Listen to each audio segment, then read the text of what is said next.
Today on Forbes, why Bad Bunny won't get paid for the Super Bowl halftime show. Last September, after a sold-out summer residency of 31 concerts in his native San Juan, Bad Bunny announced that he would not be playing any shows in the United States during his 2026 world tour because of the looming threat of ICE to his predominantly Hispanic fan base. But 2 weeks later, another announcement marked a rather large exception. The 31-year-old king of Latin trap had been chosen to headline the halftime show of Super Bowl 60 in San Francisco.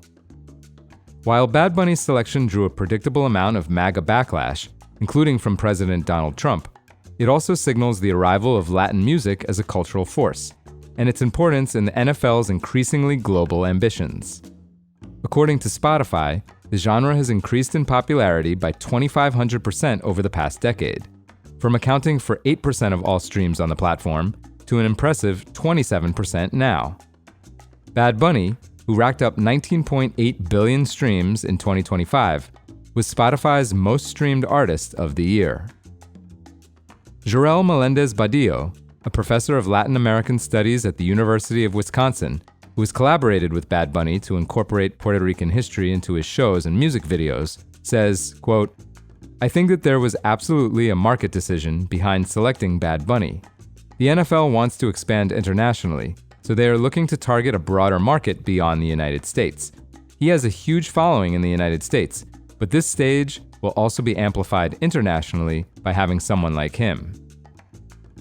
The Super Bowl halftime performance this Sunday, February 8th, will cap a career year for the Grammy-winning superstar, born Benito Antonio Martinez Ocasio, who, in addition to the sold-out residency in Puerto Rico, starred in a pair of Hollywood movies alongside Adam Sandler, Happy Gilmore 2, and Austin Butler, Caught Stealing.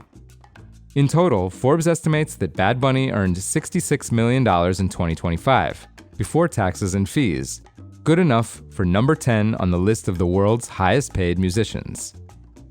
But the halftime show won't add a penny to his pockets. As has been the standard for many years, Super Bowl headliners perform for free, outside of the union-mandated minimum of a couple $100s, in exchange for what is seen as perhaps the most valuable marketing opportunity in all of entertainment, a 12 to 15-minute promotional spotlight that will be watched by hundreds of millions of people. Last year's performance by Kendrick Lamar averaged 133.5 million viewers and has rung up 157 million views on YouTube.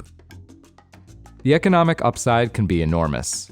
Spotify reported that Lamar's hit song, Not Like Us, saw a 430% increase in streams after last year's game, and he used the momentum to launch a stadium tour with Super Bowl co-headliner SZA that grossed nearly $360 million in ticket sales in 2025, according to Pollstar. It was enough to make Lamar the fourth highest-earning musician in the world last year, at $109 million before taxes and fees. And SZA's 2025 wasn't too shabby either. She finished the year as the 20th highest-paid musician, earning $34 million. The Super Bowl bump is so valuable that recent halftime artists, including The Weeknd in 2021 and Dr. Dre in 2022, have offered to spend millions of dollars of their own money to make the production especially memorable, supplementing a budget covered by the NFL and Apple Music that often exceeds $10 million. Since 2019, the NFL and Apple have given much of the artist selection responsibility to Roc Nation and its co-founder, Jay-Z, who has increased the diversity among headlining acts. Selecting Bad Bunny for this year's show takes that initiative a step further, given that it will be the first Super Bowl halftime show performed primarily in another language. Bad Bunny told Forbes in 2023, quote, "Spanish is part of me. It's in my DNA. I like speaking it wherever I go, not to force it on people, but because it's who I am." For full coverage, check out Matt Craig's piece on forbes.com. This is Kieran Meadows from Forbes. Thanks for tuning in.